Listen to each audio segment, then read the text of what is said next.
আজকেই ভগবান সবার। কিন্তু দেবর্ষি নারদ প্রশ্ন করেছিল, কৃষ্ণ তুমি সবার, তুমি যদি সবার হলে দুর্যোধন তো তোমায় চেয়েছিল, দুর্যোধন তোমার চেয়েছিল, কেন হলে না তুমি দুর্যোধনের দলে? তুমি কেন পাণ্ডবদের দলে হয়ে গেলে? ভগবান বলছে, শোনো, আমি কেন হইনি, ওরা ছিল অহংকারী আর পাণ্ডবদের হৃদয়ে ছিল প্রেম ভক্তি, যার জন্য এদের দলে হলাম, ওদের 100 জনের দলে হলাম না। ভুল কথা। এটা যে তুমি সত্যি বললে আমি মানবো কি করে যে পাণ্ডবদের ভক্তি ছিল আর দুর্যোধন ওরা 100 ভাইয়ের ভক্তি ছিল না? বলে শোনো, আমি ওদের 2 ভাইকে একটা আদেশ দিয়েছিলাম। কি আদেশ? আমি গিয়ে ঘুমাবো, ঘুম চোখ খুলে যার মুখ প্রথম দেখবো আমি তার পক্ষে হব। বাবা কথাটা বলেছিল না? কিন্তু সেদিন আর রাত্রেবেলা দুর্যোধন ঘুমায়নি, সারা রাত জেগে বসে আছে। রাত থাকতে থাকতে ভগবানের ঘরে পৌঁছে গেছে, আর ভগবানের ঘরে গিয়ে চারিদিকে শুধু খোঁজাখুঁজি করছে, কৃষ্ণ তুমি কি জানো না আমি আসবো? তুমি তো পারতে আমার জন্য একটা সিংহাসনের ব্যবস্থা করে রাখতে। চারিদিকে যখন খুঁজতে খুঁজতে বাবা হঠাৎ দেখে না, ভগবান যেদিকে মাথা রেখেছে সেই দিকে একটা সোনার সিংহাসন। তাড়াতাড়ি করে দুর্যোধন গিয়ে স্বর্ণ সিংহাসনে বসেছে। আর অপরাধ নেবেন না বাবা, আমি এখানে কিন্তু কাউকে বলছি না। দেখবেন অনেক ভক্তরা আছে এই ছেঁড়া তিরপলে বসতে একটু পছন্দ হয় না, তাদের যেন মনে হয় একটু চেয়ার টিয়ার হলে ঠিক হয়। কান বলে নিচ্ছি বাবা, এই নওদাপাড়ায় কাউকে বলছি না, অপরাধ নেবেন না। আছে বাবা, শুধু এই বসবার জন্য না, হয়তো অনেকের কোমরে ব্যথা আছে, বসতে পারে না, যেন একটু উঁচু জায়গা হলে ভালো হয়। আবার দেখবেন যাদের কোমরে ব্যথা আছে তারা বসে ঠিক আছে, কিন্তু অনেকের কোমরে ব্যথা নেই, কিন্তু এই মাটিতে ধুলো লাগবে, প্যান্ট জামাটা নষ্ট হয়ে যাবে, শাড়ি নষ্ট হবে, একটু উঁচু জায়গা হলে ভালো হয়। আবার শুধু উঁচু জায়গায় বসবে নয় বাবা, একটা পায়ের উপরে একটা পা দিয়ে ঝিরঝির করে দাঁড়াবে। দেখবেন অনেকে আছে, তবে নওদাপাড়ায় কেউ নয়, আগে বলে দিয়েছি। আছে বাবা, পায়ের ওপর পা দিয়ে ঝিরঝির করে নাড়ায়, কিন্তু ভগবানের মাথার দিকে স্বর্ণ সিংহাসন, আর যখন ওই ঝিরঝির করে নাড়াচ্ছে মা, পা যদি নাড়া দেয় পায়ের তলা থেকে ধুলোগুলো উড়ে উড়ে যায় না, কৃষ্ণের মাথায় পড়ছে। স্বর্গ থেকে দেবতারা চমকে উঠেছিল, দুর্যোধন তোমার এই অহংকারের জন্য খুব তাড়াতাড়ি তোমার পতন হবে হবে হবে। বসে আছে দুর্যোধন, মনে আনন্দ, কৃষ্ণ আমার দলে হবে। এইবারে দেখতে দেখতে সকাল হয়ে গেছে। ওদিনই এত ঘুমে ঘুমিয়েছে তৃতীয় পাণ্ডব, এক ঘুমে সকাল। হাই ভগবান, তার মানে আজ তো কৃষ্ণ আমার পক্ষে হবে না। নয়ন জলে বক্ষ জোগালা ভাষায় দুয়ারে গেছে, আর গিয়ে দেখছে বাবা জুতো জোড়া খোলা আছে, দুর্যোধন আগে পৌঁছে গেছে। এইবার গিয়ে কি করেছে জানো? দুর্যোধন গিয়ে দেখছে বাবা সিংহাসনে বসে আছে, আর অর্জুন গিয়ে কি করেছে, জায়গা পাচ্ছে না বসবা। শেষে দেখে না ভগবানের চরণের দিকে একটা ছোট কুশি আসন পাতায় আছে, ভক্ত বাৎসল্য ভগবান শয়নে আছে, অর্জুনে আমার কুশাসনে বসে। ও তো জানে কৃষ্ণ আমার পক্ষে হবে না, কৃষ্ণ দুর্যোধনের হয়ে গেছে। এইবারে কৃষ্ণ চরণ হৃদয়ে ধরে নয়ন জলে ভোগ ভাষায় আরে বলে, কৃষ্ণ রে আমি জানি তুই আমার পক্ষে হবে না, তুই তো দুর্যোধনের হয়ে যাবি, কিন্তু হয়ে যাবি যা, যে কুলে জন্ম দিস না কেন, যেন এই যেহোবা কৃষ্ণ কৃষ্ণ আমরা যেন বলিতে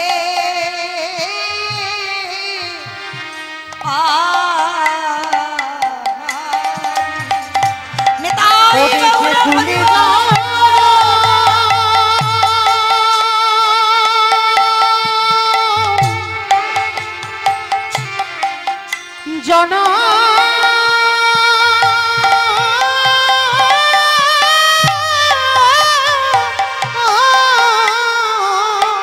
নিতাই গৌরী প্রেমানন্দে হরি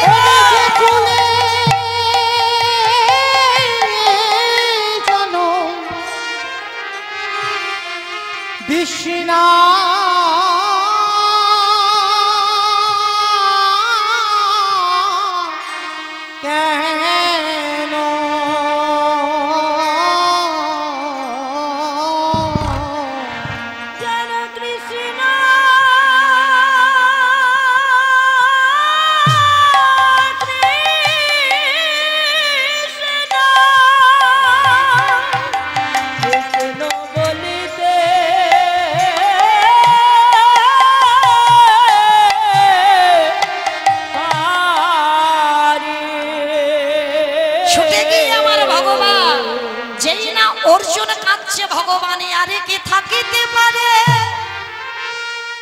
একেবারে ঘুম চোখ খুলে আজি অর্জুনকে বক্ষে ধরে বললেন, অর্জুন সারা জনম আমি তোমার চরণের দাস হতে চাই।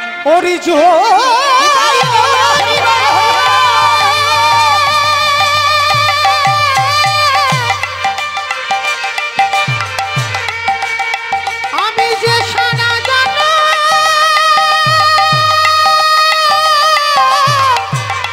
তোমার চরণের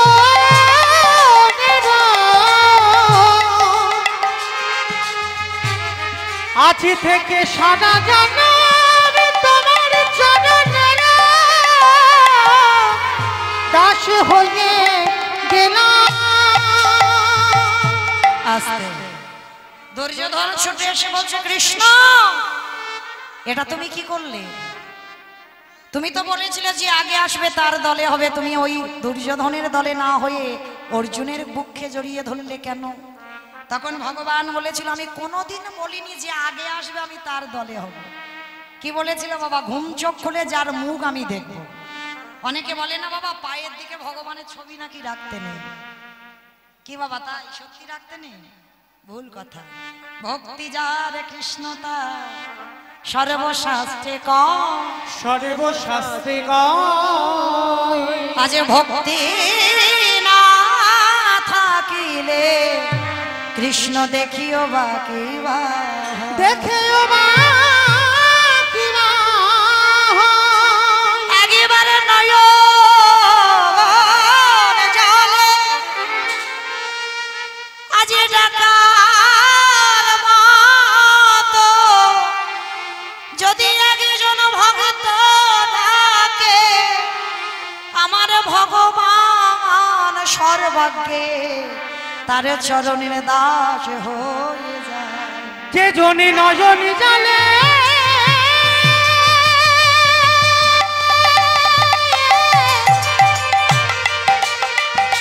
একেবারে ডাকার মতো করে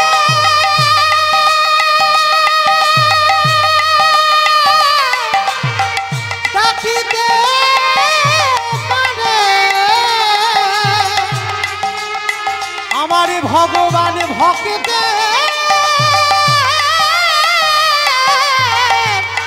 দাঁড়ে বাধা করে। ওই জন্য আমি বলে যাচ্ছি বাবা পায়ের দিকে ভগবানের ছবি রেখে দেবেন, বড় করে রেখে দেবেন। কেন? চোখটা খুলে বাবা অন্য কিছু দেখবার আগে তোমার গোবিন্দ দর্শন আগে হয়ে যাবে। তাই গৌর হরি বল হরি বল। কারণ ভগবান জনমে জনমে যুগে যুগে বলেছে আমি ভক্ত চরণের দাস হতে চাই। তাহলে সেই ভক্তিটাকে অর্জন করে পায়ের দিকে ছবি রেখে বাবা চোখটা খুলে আগে গোবিন্দ রূপ দেখে তারপরে সংসারের কর্ম শুরু করো। দেবর্ষি নারদ বলেছিল, প্রভু সত্যি করে বলো তো তুমি কি ঘুমাচ্ছিলে? কি গো মা, ভগবান ঘুমাচ্ছিল? তাহলে সিংহাসনটা পায়ের দিকে রাখতে পারতে, কুশাসনটা মাথার দিকে রাখতে পারতে, সব তোমার কায়দা, সব কায়দা করে করেছো। ভগবান বলছে না কায়দা করিনি, তবে শোনো আরো একটা প্রমাণ তুমি পেয়ে যাবে কেন আমি দুর্যোধনের হলাম না। কি প্রমাণ? বাবা একটা ছোট্ট সূচ নিয়েছে। আমার সূচ জানো তো কত বড় সূচ হয়? ছোট্ট কাঁথা বালিশ লাই হয়, ছোট ছোট সূচ। ভগবান একটা ছোট্ট সূচ নিয়েছে আর বিশাল বড় একটা হাতি, মানে হাতি কত বড় হয়, একটা বিশাল বড় হাতি নিয়েছে। নারদের সামনে বাবা সূচের কতটুকু চিত্র বারবার সুতো এদিক ওদিক করা যায় না। একটা বড় হাতি নিয়ে কৃষ্ণ এপার থেকে ওপার করে দেয়। আর যেই এপার থেকে ওপার করে দেওয়া সঙ্গে সঙ্গে নারদ দেখে তো চমকে, ও ঠাকুর এত বড় হাতি তুমি ছিদ্র দিয়েই এপার ওপার করে দিলে? বলে নারদ তুমি দেখেছো তো? বলে হ্যাঁ প্রভু আমি সাক্ষাতে দেখলাম। বলে যাও তুমি দুর্যোধনকে এই কথাটা একবার বলে এসো, দেখো কি বলে, তারপরে আমি কথা বলবো, তারপরে যেখানে যেতে বলবো সেখানে যাবে। তো সাত সকালবেলা দেবর্ষি নারদ দুর্যোধনের বাড়িতে গিয়ে ডাকছে, দুর্যোধন ও দুর্যোধন। রাতের অন্ধকারে, এখন অন্ধকার অন্ধকার আছে, মানে পুরো পরিষ্কার হয়নি, আর বাবা এটা আপনারা ভালো করে জানেন, যদি একটু টাকা পয়সা হয় না তখন আর ভোর 5টায় ঘুম ভাঙে না, মোটামুটি 7টা 8টা বাজে। মানে এমন ঘুম যেন কোনোদিন ঘুমাই না, এত ঘুম ঘুমানো। আর দেখবেন যারা গরিব হয়, কাঙাল হয়, যাদের মাথায় চিন্তা থাকে রোজগার করতে হবে, গোবিন্দ সেবা দিতে হবে, তাদের দেখবেন ওই 3টে থেকে 5টার ভিতরে বাবা তাদের ঘুম ভাঙবেই ভাঙবে। আর পয়সা করি যাদের থাকে তাদের 8টা, মোটামুটি 8টা বাজে। তো দুর্যোধন অহংকারী, এইবার সকালবেলা নারদ গিয়ে ডাকছে, দুর্যোধন সাত সকালবেলা ঘুমের নেশাটা চটে গেছে, এই যে সকাল সকাল এসে আমার ঘুমের নেশাটা চটিয়ে দিলে, বলো কি হয়েছে? হে দুর্যোধন একটা কথা বলবো, এই সূঁচটা দেখতে পাচ্ছ, বলে সাত সকালবেলা খেয়ে দিয়ে কাজ নেই, তুমি সূঁচ দেখাতে এনেছো? বলে আরে বাবা আমার কথাটা শোনো, এই যে সূঁচটা দেখছো, এই যে ছিদ্রের এদিক থেকে ওদিক একটা বিশাল বড় হাতি আমার কৃষ্ণ আমার চোখের সামনে সূঁচের ছিদ্রের এপার থেকে ওপার করে। যেই না কথাটা বলা, দুর্যোধন সঙ্গে সঙ্গে বলে বলেন কে আছিস তারই প্রহরী, এই মুহূর্তে নারদের গলা ধাক্কা দিয়ে বের করে দে। একটা সুতো এদিক ওদিক করা যায় না, আর ওদের কৃষ্ণ নাকি একটা হাতি এপার ওপার করেছে। এমন তাড়া করেছে নারদ প্রাণ ভয়ে দুর্যোধনের বাড়ি থেকে ছুটে চলে গেছে, ভগবানের কাছে গিয়ে মাথা নিচু করে আছে। কি ব্যাপার, বদন মলিন কেন? বলে মেনে নিল না, বিশ্বাস করলো না। ও ঠিক আছে, করেনি তো কি হয়েছে, এবার পাণ্ডবদের কাছে যাও। দেবর্ষি নারদ বিনাটা নিয়ে যেই না পাণ্ডবদের কাছে যাওয়া, তৃতীয় পাণ্ডব অর্জুন আর মধ্যম পাণ্ডব ভীম সবার প্রথমে নারদকে সকালবেলা দেখে সর্বাগ্যে বসার জায়গা দিয়ে চরণ যুগল ধৌত করে বললেন আসো মুনিবর, আজ আমাদের জীবন ধন্য, সকাল সকাল তোমার মতো মুনি বদন দর্শন, বলেন কি করতে পারি? নারদ মুনি সূঁচটা বের করেছে, জানো আমার কৃষ্ণ এই ছিদ্রের এপার ওপার করে দিয়েছে বিশাল বড় একটা হাতি। যেই না বলা, ভীম খিলখিল করে হেসে উঠেছে। নারদ বলছে তুমি হাসছো কেন? হাসবো না, তুমি তো হাসির গল্প বললে। হে দেবর্ষি, আমার কৃষ্ণ যদি মনে করে একটা হাতি কেন এই গোটা বিশ্ব ব্রহ্মাণ্ডকে, আমার কৃষ্ণ যদি মনে করে এপার হতে ওপার করিতে আমার কৃষ্ণ যাবে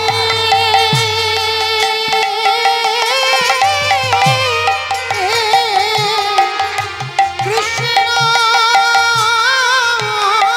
যদি মনে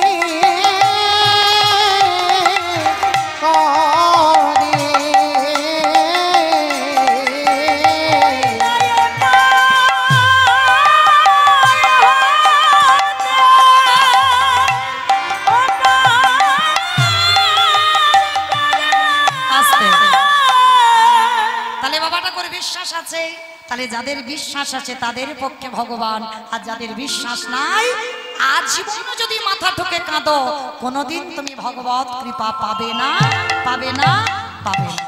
তাই তো চৈতন্য মহাপ্রভু আজ নবদ্বীপের মাটিতে মা এই দুপুর বেলা ভাবটা কেমন, কামিনী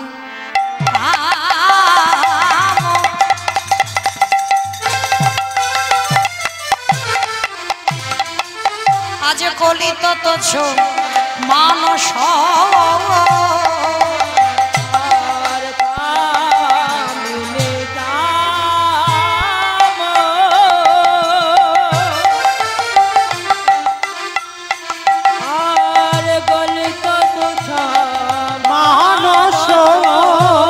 আজ গতি গজ যে মন্দ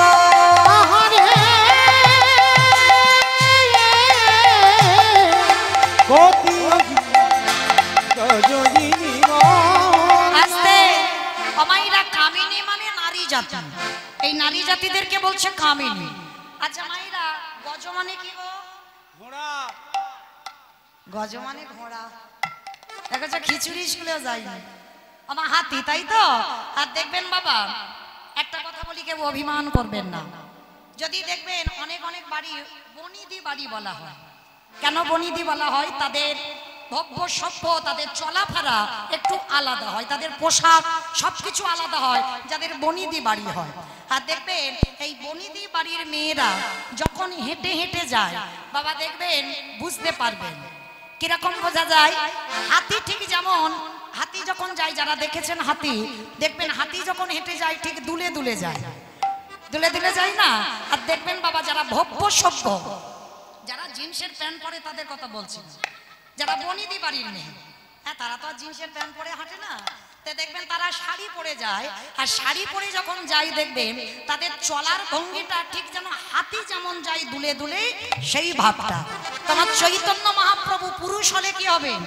রাধা কৃষ্ণ একাত্মা দুই দেহ ধরি অনন্য বিলাস রস আস্বাদন করি, এই দুই ভাব এবে চৈতন্য গোসাই ভাব রস আস্বাদিতে দোহে কোটা। কখনো আমার প্রভুর রাধা ভাব আর কখনো কৃষ্ণ ভাব। দেখবেন বাবা কোনো পুরুষ যখন মানে যদি খুব সুন্দর রূপবান পুরুষ হয়, তারা যখন নারীর মতো সাজে দেখবেন বাবা একটা নারী কিন্তু হার মেনে যায়, যায় না? যদি একটু সেই পুরুষটা যদি একটু মেয়েলি ভাব হয়, তো মহাপ্রভুর আজকের ভাবটা কেমন? ঠিক নারী ভাব। মনে পড়েছে তো বৃন্দাবনের কথা, সঙ্গে রয়েছে অঙ্গেটা, ভাবটা একেবারে রাধা ভাব। তা কামিনী মানে নারী জাতি, হেঁটে যাচ্ছে হাতির মতো দুলে দুলে। ওই জন্য মহাজনী পদাবলিতে বলছে কামিনী কাম কলিত তোছ মানস কামিনী কাম কলিত তোছ মানস। আজ গতি গজ যে মন্দ আমার গতি গজজিনী মন্দ। তবে মহাপ্রভু কখন ভাবটা নিয়েছে কামিনী ভাব? মা যদি নহি পুন বসনে আবৃত তন, মা যদি নহি পুন বসনে আবৃত তনু, মা যদি নহি পুন বসনে আবৃত তনু। কহত পূজা বস আমার কহত পূজা বস। কম্প পুলক ঘাম সরি ভক্ত অনুপম। আহা কম্প পুলক ঘাম সরি ভঙ্গ অনুপম। আমাইরা দেখবেন কোন পুরুষ মানুষ অনেক সময় আছে না বাবা, তাদের কণ্ঠটা নারী নারী ভাব। এই যে আমার ভাই রোলান বাজাচ্ছে, দেখেছো? বুঝতে পারছো পুরুষ না নারী? হ্যাঁ মানে অর্ধেক, মানে দেখতে পাচ্ছ তোমরা পুরুষ, কিন্তু যখন গান গাইছে আমার সঙ্গে তোমরা বুঝতে পারছো না ওটা নারী কণ্ঠ।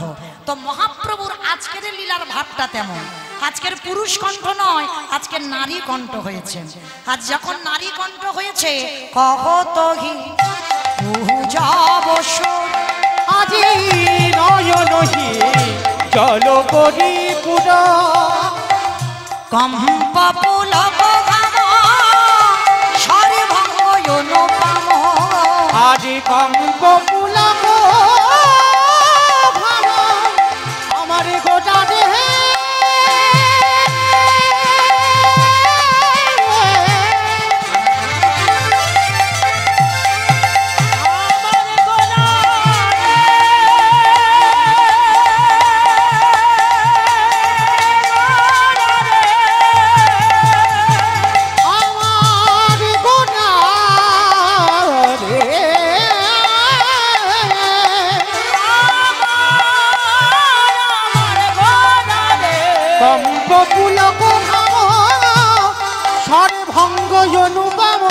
নয়নহি জলে পরিপূর্ণ। আদি নয়নহি জল পরিপূর্ণ। আজকের চৈতন্য মহাপ্রভু যখন ভর দুপুর বেলা পূজার ভাবে ভাবিত হয়েছে, সেই সূর্য পূজা, আজকে লীলার পাশে দাঁড়িয়ে বৈষ্ণব মহাজন কি করছে জানো? বামে ভুজই বসনে মুগ ঝাঁপই বামে নয়নে ঘন চা, বামে নয়নে ঘন চা। আস্তে অমাইরা, আপনারা শাড়ি পরেছেন তো, আমরাও শাড়ি পরেছি। তাহলে শাড়ি পরে যদি ঘুমটা দেওয়া হয় তাহলে ডান হাত ধরা হবে, তাই তো? আর ডান দিকে তাকাতে হবে। কিন্তু মহাপ্রভু বাম ভুজই, মানে বাম হাত ভুজো মানে বাহু, বসনে মুখ ঝাঁপই মানে বদন ঢাকা দিয়েছে। বাম নয়নে ঘন চা, বামে নয়নে ঘন চা। কেন বাবা বাম দিকের কথা বলছে, ডান দিকের কথা কেন বলছে না? কারণ মহাপ্রভু শাড়িটা পরেছে বটে, কিন্তু আপনাদের আমাদের মতো নয়। যারা হিন্দুস্তান, যারা বৃন্দাবনে গেছেন দেখবে আমার মোটামুটি হয়েছে তো, এই হিন্দুস্তানি যারা হয় তাদের দেখবেন এই ডান দিক দিয়ে শাড়িটা পরে, আঁচলটা ঠিক ডান দিক দিয়ে আসে। আর এসে কি করে, এই ঘোমটা দিয়ে যদি ঘোমটাটা ধরা হয় তাহলে কোন হাতে ধরা হবে? বাম হাতে। ওই জন্য মহাপ্রভুর ভাবটা তো আজকে বৃন্দাবনে সেই ব্রজগোপীদের ভাব। বাম ভুজই বসনে মুখ ঝাঁপই, বামে নয়নে ঘন চা, বামে নয়নে ঘন চা। রাধা মোহন দাস চিতে অভিলাষ, সই চরণ যেন। রাধা মোহন দাস চিতে অভিলাষ, সই চরণ জন পাই। এ রাধা মোহন কহে এইবার লীলা প্রকাশ হলো। এ রাধা মোহনে গায়ে এ লীলা নিতাই প্রকাশ গৌরী হলো।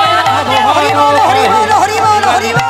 প্রকাশ হলো রে এ রাধা মোহনে গায়ে। জানি তাই চলুন এবার আমরা সবাই এই স্থান পরিত্যাগ করে চলে যাব মধুময় শ্রীধাম বৃন্দাবন। আর মধুময় শ্রীধাম বৃন্দাবনে যাওয়ার আগে সবাই মিলে একবার বলেন তো, গৌর সুন্দরী কি ধ্বনিটা হলো কি? এটাও জয়। এত রিহার্সাল দিয়ে যাচ্ছি প্রত্যেক গ্রামে। এই কদিন আগে গদাগাড়িতে রিহার্সাল দিয়ে গেলাম, ভুলে গেছো? তাহলে ধ্বনিটা এত জোরে দাও, কত দূরে শোনা যাবে? বাবা নরসিংহপুর, জোরতলা, জলঙ্গি, দমকল সব যাবে। ওমা আমার তো সেই আর ডায়মন্ড হারবারের মানুষ আমি নেই, মুর্শিদাবাদের মানুষ হয়ে গেছে। সে ওখানে কবে যাই তো খেয়াল থাকে না।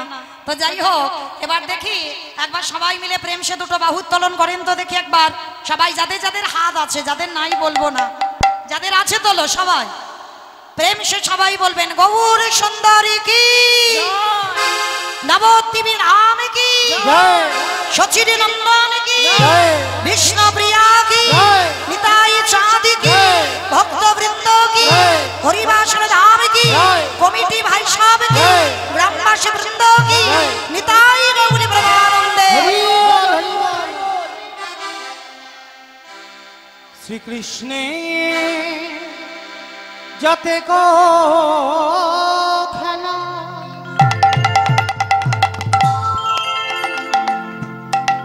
সর্বোত্তম নরলীলা, নরবপু তাহার স্বরূপ, গোপবেশ্য বেণুকর, নাম নিত্য কৈশোর নটরা, নরলীলা তাহার অনুরোধ, আজে মধুময়ী শ্রী বৃন্দাবনী,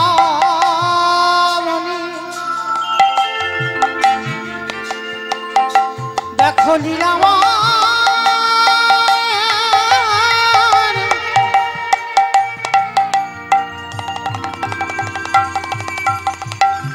দেখো লীলামায়ের কি লীলা, লীলামায়ের কি খেলা,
কীটপতঙ্গ সকলে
ब्रजश्रीनं पादरेणुमभीक्षसा या संहरि कततगीतं प्रणति भुवनेश्वरी वन्दे नन्द ब्रजश्रीनं पादरेणुभीक्षसा या संहरि कततगीतं प्रणति भुवनोताया वन्दे नन्दब्रजश्रीनं पादरेणुमभीक्षसा या संहरि कततगीतं प्रणति भुवनोताया वन्दे नन्दब्रजश्रीनं पादरेणुमभीक्षसा या संहरि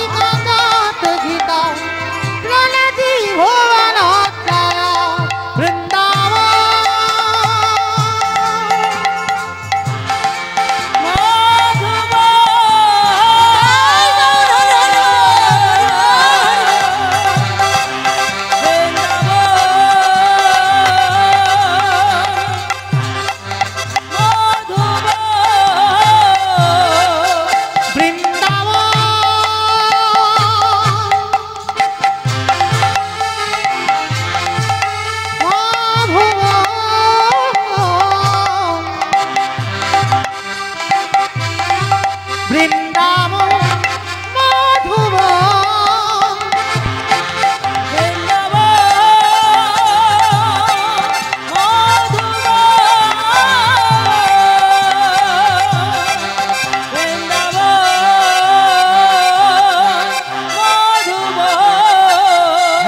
হরি নয়ন ভরি হ্যারো হরে নয়ন ভরে হ্যারো হরি নয়ন ভরি হ্যারো হরে নয়ন ভরে গোপী বল্লভের মাদন মোহন বৃন্দাবন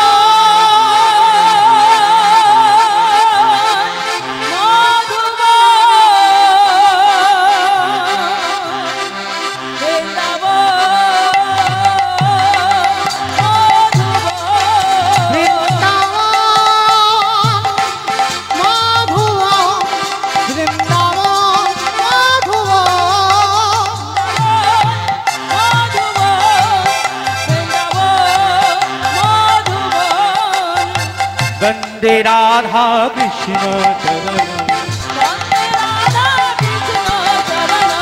वन्दे माधव नंद कुमार वन्दे माधव नंद कुमार वन्दे राधा करुणया पार